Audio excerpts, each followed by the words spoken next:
അർജന്റീനയുടെ കൊച്ചിയിലെ സൗഹൃദ മത്സരത്തിൽ എതിരാളി ഓസ്ട്രേലിയ. ഇത് സംബന്ധിച്ച് ഓസ്ട്രേലിയൻ ഫുട്ബോൾ അസോസിയേഷനുമായി ധാരണയിലെത്തി. വിവരങ്ങളുമായി അമൽനാഥ് പാടിച്ചാൽ ചേരുന്നു. അമൽനാഥ്, എന്തൊക്കെയാണ് ഇതിൻ്റെ വിവരങ്ങൾ?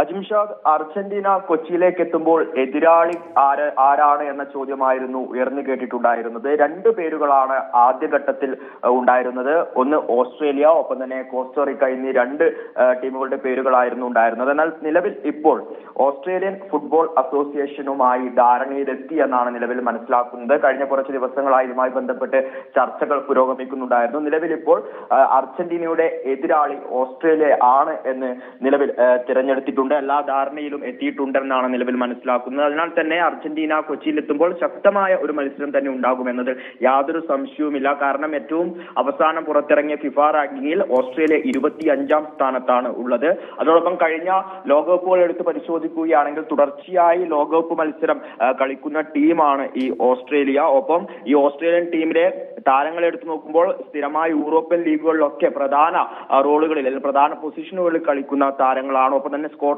ലീഗിലടക്കം കളിക്കുന്ന താരങ്ങൾ ഈ ഓസ്ട്രേലിയൻ ടീമിലുണ്ട്. ഒപ്പം കഴിഞ്ഞ 2 തവണയായി ലോകകപ്പ് പരിശോധിക്കുമ്പോൾ ഈ റൗണ്ട് ഓഫ് 16ലേക്ക് കടക്കാൻ ഓസ്ട്രേലിയക്ക് കഴിഞ്ഞിരുന്നു. ലീഗ് ഘട്ടങ്ങൾ കഴിഞ്ഞു, റൗണ്ട് ഓഫ് 16ലേക്ക് കടക്കാൻ കഴിഞ്ഞിരുന്നു. കഴിഞ്ഞ തവണ റൗണ്ട് ഓഫ് 16ൽ അർജന്റീനയായിരുന്നു ഓസ്ട്രേലിയ എതിരാളി ഉണ്ടായിരുന്നു. ആ മത്സരത്തിൽ 2-1 അർജന്റീന ഓസ്ട്രേലിയയെ പരാജയപ്പെടുത്തുകയായിരുന്നു.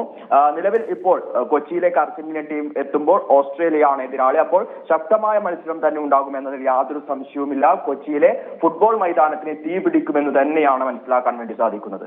അജിംഷാദ്. ശരി, അമൽനാഥ് പാടിച്ചാൽ.